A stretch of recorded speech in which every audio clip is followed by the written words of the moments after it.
सद्गुरु, कोई व्यक्ति एक रिश्ते में किसी के लिए समर्पित कैसे रह सकता है?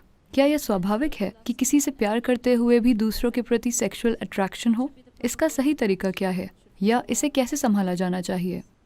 देखिए, एक मानसिक समग्रता होती है, एक भावनात्मक समग्रता होती है, लेकिन एक शारीरिक समग्रता भी होती है। समग्रता का मतलब नैतिकता नहीं है। समग्रता का मतलब है कि आप एक ऐसी स्थिति बनाएं जो आपके लिए सबसे ज्यादा कारगर हो। तो जब हम समग्रता कहते हैं, मान लीजिए मैं कहूं मेरे शरीर में एक समग्रता है, इसका मतलब है कि यह मजबूत और बहुत सारी चीजों से रक्षा करती है ना? इसका यह मतलब नहीं कि मैं नैतिक रूप से किसी चीज में अटका हुआ हूं। तो मैं ये कह रहा हूं, मैं चाहता हूं कि आप समग्रता शब्द को उस संदर्भ में समझें। हम समग्रता की बात इस जीवन की मजबूती के संदर्भ में कर रहे हैं। तो अगर ये बात है, क्या यह सच है? क्या आपको याद है कि आपकी परदादी 10 पीढ़ियों पहले कैसी दिखती थी? क्या आपको याद है? नहीं, मगर आपकी नाक उनसे मिलती है, हाँ या ना? शरीर याद रखता है ना? शरीर 10 लाख साल पहले के आपके पूर्वजों को याद रखता है, हाँ या ना? तो आप जिसे मेरा शरीर कहते हैं वो याददाश्त का एक ढेर है, हाँ या ना? मेमोरी है या नहीं? देखिए, अब आप नेपाल से शिलोंग आए।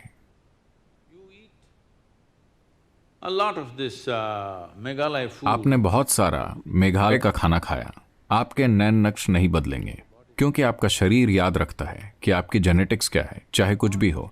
या आप मान लीजिए गाय का भोजन या कुत्ते का भोजन खाना शुरू कर देते हैं, आपका शरीर कंफ्यूज होकर कुत्ता या गाय नहीं बन जाएगा, क्योंकि इसमें विकास संबंधी याददाश्त है।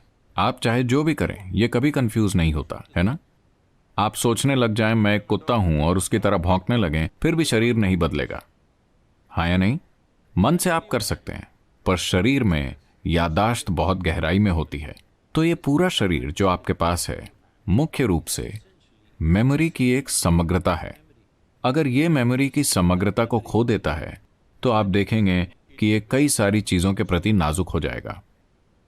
अब शरीर की प्रकृति ऐसी है कि कुछ भी जो आप एक खास स्तर की भागीदारी के साथ छूते हैं, स्वाभाविक रूप से उस मेमोरी को स्टोर कर लेगा।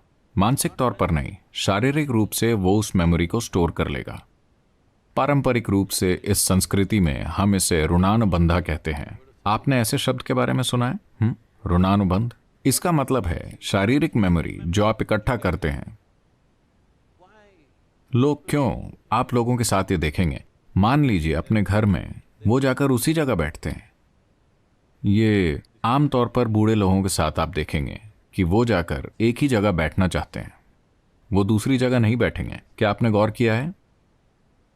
यहां तक कि आपका कुत्ता, वो आता है, अगर वो यहां बैठना चाहता है तो वो इसे सूंघेगा, उसे सूंघेगा, उसे सूंघेगा, और बहुत खोजबीन के बाद वो उस एक जगह पर बैठ जाएगा। अगली बार आप उसे कहीं भगा दें, वो आएगा, वो जाकर उसी जगह बैठ जाएगा, क्योंकि एक मेमोरी है।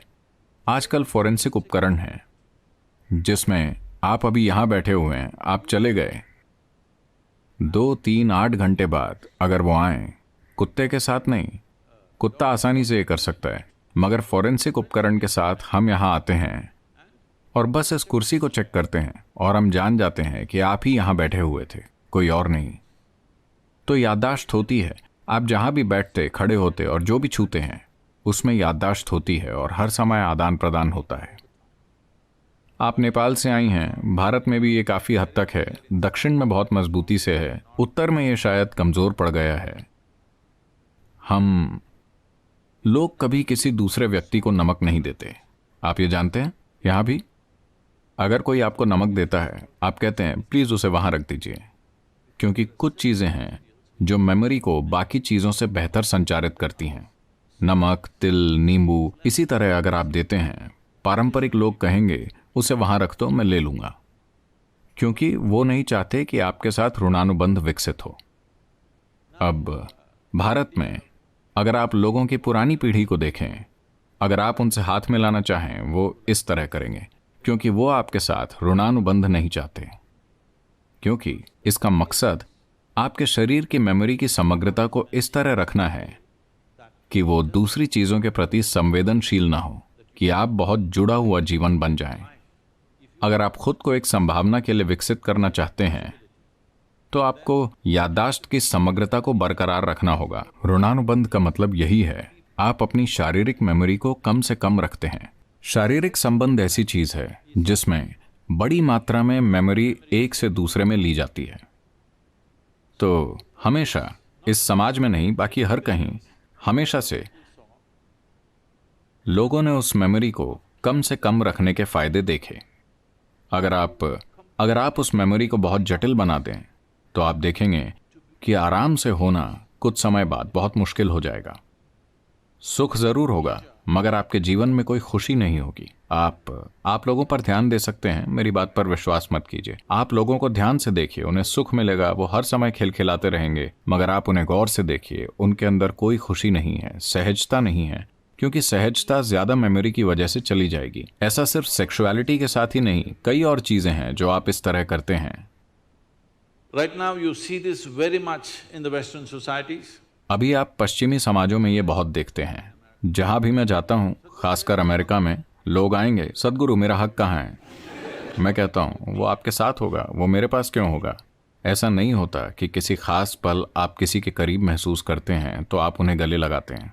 ऐसा है कि हर समय आपको लोगों को छूना है, क्योंकि आज के मनोवैज्ञानिक इन चीजों का विश्लेषण करके बता रहे हैं कि ऐसा इसलिए है क्योंकि बचपन में उनकी माँ और माता पिता ने उन्हें पर्याप्त नहीं छुआ। जब वो बड़े हो जाते हैं तो वो हर समय किसी न किसी को छूने के लिए तरसते रहते हैं। इन सभी चीजों का व्यक्ति के जीवन पर बहुत असर पड़ता है। कितना शारीरिक संपर्क हुआ जब बच्चा पैदा हुआ, ये तय करेगा कि वो बाद में कितने शारीरिक संपर्क की चाह करेंगे। और एक शिशु अपनी माँ से कितनी मेमोरी ग्रहण करता है उस समय, क्योंकि जब तक एक बच्चा 4.5 साल का नहीं हो जाता, कई रूपों में ऊर्जा की दृष्टि से वो एक अलग जीव नहीं है। वो अब भी माँ के शरीर से जुड़ा है। असल में अगर लोग प्रकृति के अनुसार चलें तो उस समय तक उन्हें माँ का दूध पीना चाहिए और 4.5 साल तक जुड़े रहना चाहिए। प्राकृतिक रूप से ऐसा ही था। तब ऊर्जा मैच्योर नहीं होती। उस समय अधिक से अधिक मेमोरी जो आप अपनी माँ से पाते हैं, ये और भी बेहतर होता है इसे मजबूत करने के लिए। मगर एक बार बच्चा बाहर जाने लगता है और एक अलग इंसान बन जाता है, जीवन खुद को व्यवस्थित करता है। लोग मेरे पास आकर कहते हैं, सदगुरु क्या आप मेरी बेटी को आशीर्वाद दे सकते हैं? क्या आप मेरे बेटे को आशीर्वाद दे सकते हैं? सबसे पहले मैं पूछता हूँ क्या उम्र है? अगर वो कहते हैं 15, 16, 18, ठीक है। अगर वो 21 से ऊपर होते हैं, मैं कहता हूँ नहीं, क्योंकि मेरा आपको आशीर्वाद देना, आशीर्वाद आपके बच्चे तक नहीं जाएगा। आप भावुक होकर सोच सकते हैं वो मेरा बच्चा है, मगर जहां तक जीवन का संबंध है वो पूरी तरह अलग हो चुका है। आमतौर पर जीवन की अवधि लगभग 84 साल या चंद्रमा के 1008 चक्रों के बराबर मानी जाती है। चंद्रमा के चक्र और हमारा शरीर सीधे सीधे जुड़े हैं, क्योंकि हमारी माँओं के शरीर चंद्रमा के चक्रों के तालमेल में थे, इसलिए हम पैदा हुए, वरना हम पैदा नहीं होते, है ना? हेलो? तो एक पूर्ण जीवन चंद्रमा के 1008 चक्रों के बराबर माना जाता है, जिसे लगभग 83 से 84 साल मानते हैं। तो अगर कोई 84 पार कर लेता है, उसे एक पूर्ण जीवन माना जाता है। इसमें पहली तिमाही ही एकमात्र समय है जब वो अपने माँ बाप से जुड़ा होता है। उसके बाद बच्चे को आगे बढ़ना चाहिए, क्योंकि ऊर्जा की दृष्टि से आप उन दोनों जीवन को जोड़ नहीं सकते। तो उसी समय लालसा होती है। अगर आपने अपने अंदर जरूरी समग्रता नहीं बनाई है तो दूसरे शरीर की चाह बढ़ जाती है। हालांकि हार्मोन्स का समय 15 से 20 के बीच सबसे ज्यादा होता है। किसी के साथ जुड़ने की चाहत 21 साल की उम्र के बाद बढ़ती है, क्योंकि अनजाने में आप एक सैटेलाइट की तरह हैं जो मेन मदर से दूर हो गया। आप मदरबोर्ड से अलग हो गए। अब आप किसी चीज से जुड़ना चाहते हैं जब तक कि आपको थोड़ी समग्रता ना मिल जाए। इसीलिए 12 से 18 साल के बीच शरीर को मजबूत करने के लिए बहुत साधना करनी चाहिए, ताकि आप बेतहाशा किसी चीज या किसी व्यक्ति से खुद को ना बांध लें। आपको जागरूकता में अगर आप एक साथी बनाना चाहते हैं तो ये एक सचेत प्रक्रिया होनी चाहिए। अगर वो मजबूरी में होने वाली प्रक्रिया है, फिर आपको उसकी कीमत चुकानी होगी। ये नैतिकता का सवाल नहीं है। ऐसा नहीं है कि ये पाप है, वो पाप है। सवाल ये है कि जीवन में आपकी प्राथमिकता क्या है। अगर आपकी प्राथमिकता इस जीवन को एक उच्च संभावना तक पहुंचाना है तो आपको जागरूक होना चाहिए। अगर आप किसी तरह जीवन जीकर चले जाना चाहते हैं तो ठीक है।